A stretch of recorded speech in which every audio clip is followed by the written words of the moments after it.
What's up everybody, welcome back to the channel. आज म तपाईलाई छोटो मिठो युके को इस्टबर्न भन्ने ठाउँ तपाईलाई घुमाउन देखाउन लागिरहेको छु। यो इस्टबर्न चाहिँ ठ्याक्क समुद्र सतहको छेउमा छ, देखिरहनु भएको होला यस्तो छ। यो चाहिँ ठ्याक्क बजारै हो भनौँ न। होटलहरु यस्तो छन् यहाँका। आजको यात्रामा हामी प्रसिद्ध इस्टबर्न पियर जाँदैछौँ र साथै बाटोमा देखिने सुन्दर दृश्य, पुरानो होटल, पुरानो भवन र समुद्री वातावरण र स्थानीय जीवनशैली यो भिडियो मार्फत प्रस्तुत गर्दैछौँ। त्यसैले भिडियो अन्तिमसम्म हेर्नुहोस् र हामीसँग इस्टबर्नको सुन्दर पैदल यात्रामा सहभागी हुनुहोस्। यति भन्दै अब हामी हाम्रो यात्रा सुरु गरौँ है त।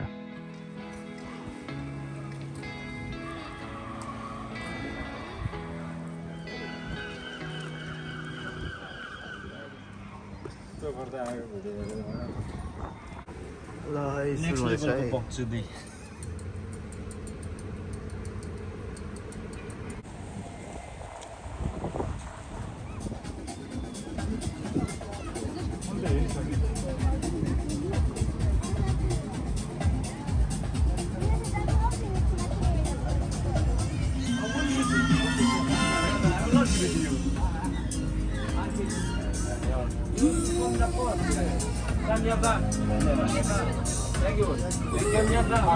धन्यवाद।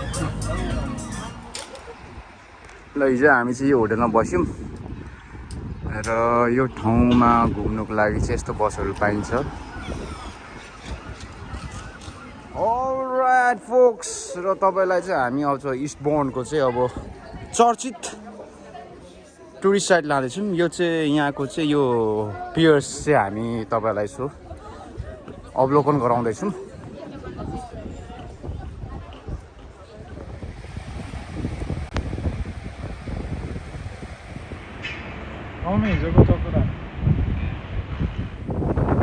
यस्तो छ जस यो ठाउँ चाहिँ लगभग खनपाक जस्तो छ भनौँ म। यहाँ खाने क्याफे स्याफेहरू पनि छ, पसलहरू पनि छ, अनि यसो समुद्रको हेर्नुको लागि यसो ठाउँहरू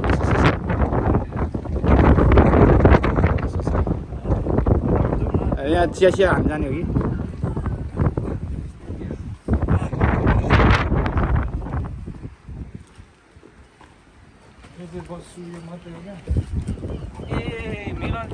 राजु दाइ यसो हाम्रो भ्युवर्सहरूलाई यसो एक दुईवटा यसो यो ठाउँको बारेमा यसो चहल पहल दिनुहोस् न त। भन्ने हो भने यो ठाउँको मलाई त्यति मजाले थाहा छैन।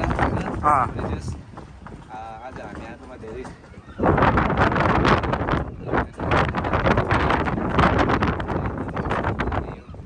नजिकै छ। अनि अहिले चाहिँ हामी भर्खर यो पेडमा आएको छौँ जुन चाहिँ र साथीहरू यो इस्टबर्न पियर बेलायतको इस्ट सुसेक्समा रहेको प्रसिद्ध समुद्री घाट हो। यो 1870 मा निर्माण सुरु भएर 1872 खुल्ला गरिएको थियो। करिब 300 मिटर लामो यो पियरबाट इङ्ग्लिस च्यानलको सुन्दर समुद्री दृश्य देख्न सकिन्छ। यस्तो छ यहाँको इन्डिङ पोइन्ट। लगभग यहाँ चाहिँ हावा चाहिँ चलेको छैन र मजाले मेरो आवाज पनि तपाईँले सुनिराख्नु भएको होला।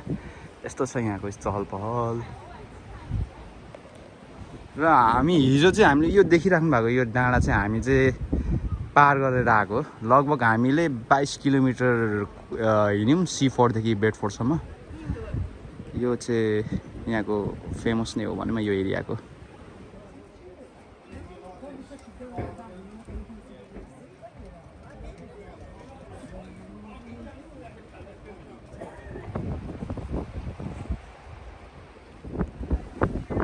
अब गिफ्ट सपतिर यसो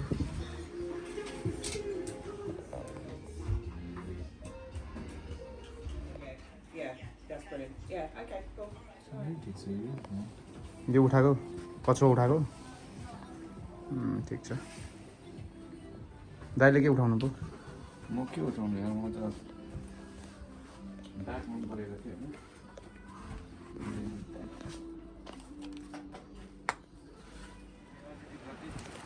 ल केटाहरूले सामान किनेर आइपुगे। धनी मनीहरूको चहल पहलै बेग्लै हुन्छ क्या, यस्तो हो क्या। अलमोस्ट यो 100 पाउन्डको हो। अनि पुरै 10 पाउन्ड देखिरहेको छ है, पुरै 10 पाउन्ड। पब्लिकलाई झ्यान ठग्ने यहाँ गाइजहरू। 100 पाउन्ड्सको बस यस्तो छ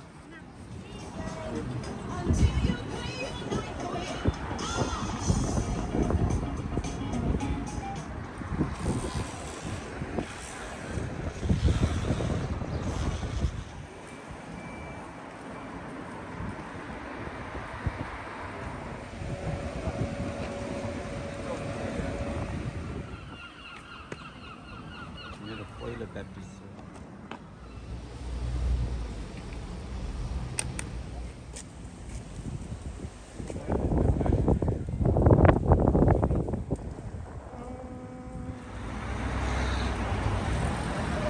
अब अहिले हामी विस टावर भन्ने ठाउँमा जाँदैछौँ यो चाहिँ एउटा ऐतिहासिक ठाउँ हो वार मेमोरियल ठाउँ हो र तपाईँलाई यहाँको सानो चहल पहल देखाउनेछु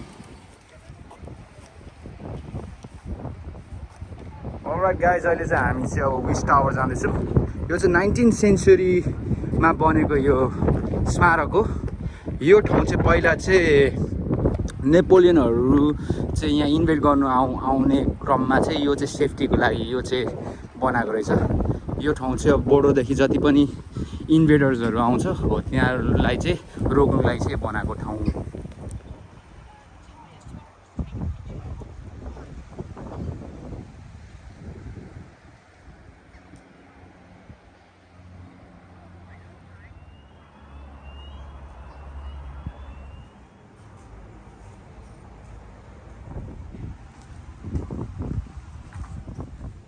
अलराइट फोक्स अहिले चाहिँ म विस टावरको मुनि छु र 1805 र 1810मा चाहिँ यो टावर चाहिँ बनेको रहेछ होइन अनि यो टावरमा चाहिँ पहिला चाहिँ यस्तो गनहरू राख्दो रहेछ यहाँ चाहिँ अब यो बाहिरको विदेशीहरूले चाहिँ यो ठाउँमा आएर चाहिँ एट्याक गर्छ कि भनेर यो ठाउँमा चाहिँ यो टावर बनेको रहेछ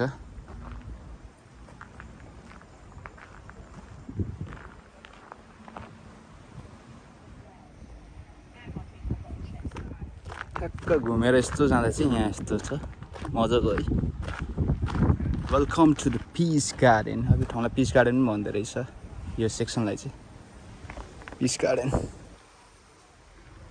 यस्तो छ ओके अब यस्तो जाउँ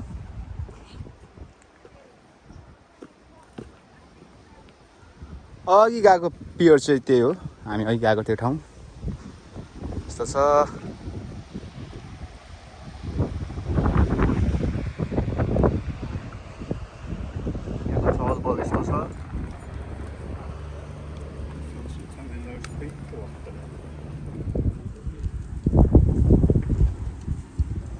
हामी अहिले इस्टबर्नको प्रसिद्ध इस्टबर्न ब्यान्डस्ट्यान्डमा छौँ यो स्थान जन वेस्ली वुडवार्ड नामका व्यक्तिको स्मारक रहेको छ जो इस्टबर्न अर्केस्ट्राका सदस्य थिए र टाइटानिकका सेलिस्ट पनि थिए सन् 1912मा टाइटानिक डुब्दा यात्रुहरूलाई हौसला दिने क्रममा सङ्गीत पनि बजाएका थिए र उनको मृत्यु त्यही टाइटानिकमा भएको थियो आज यो ब्यान्डस्ट्यान्ड उनको साहस र बलिदानको सम्झना बोकेर उभिएको छ